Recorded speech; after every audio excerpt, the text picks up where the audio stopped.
Alright, y'all, this is Joe with N-Bars Microgreens, back with a quick update for you. Just doing handheld here. Don't think it's going to be very long. So, why the Battle Royale has been put on pause is I can't figure out how to work my EC meter, the electrical conductivity. So something's going on with that where I was getting a 0 reading for everybody, and I'm pretty sure it's my methodology. So I'm going to be retaking those before I put out all the individual tests. And when I get those together, I'll definitely let everyone know. But for now, what I wanted to show is I've been playing with these 4 different soils for the last week or two, just to kind of see how they're going, just to compare them. And, I just wanted to make some notes for you guys on what some of the stuff was I was seeing, especially when it comes to workability. So the first one here is Terra Sustain. If you'll notice, kind of chunky, some bigger strands in here. Nothing that wasn't too workable. It broke apart really easily and spread really nicely. Dighton was a very fine core, which is something that was really impressive to me. And it seemed to be very finely strained. Not a whole lot of fibers.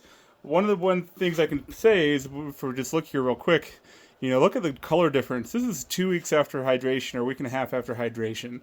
The Dighton's still retaining a fair amount of moisture. And I found a lot of clumps in here too. I think it was just with the moisture. Does it make it harder to work with? A little bit, because you're busting up those clumps as you're spreading out your trays. But it wasn't too bad. And this is a very fine core. Next here would be Coco Bliss, which is a little bit more coarse than the Dighton core, but I would say it's definitely still more fine than the Terra Sustain.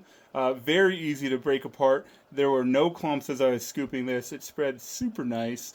Just a very, very good core, as my experience for using it for the last year and a half has kind of proven. So I was very impressed once again with this one side by side. Last here, Grow It Depot's Naked Blocks.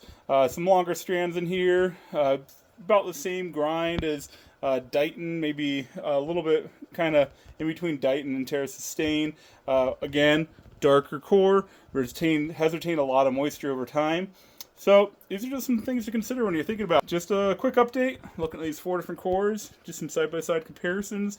Give you guys a stopgap. I know people have been waiting with bated breath, waiting for me to come out with the full grow-out videos and the full test results and all that jazz. And reminder, I'm a farmer first and YouTube producer about, I don't know, somewhere 750th on my list. So get into this when I can. I got other side projects going on too, which I hope to announce here shortly. But yeah, Joe with N-Bars Microgreen. If you're liking what you're seeing, please like and subscribe.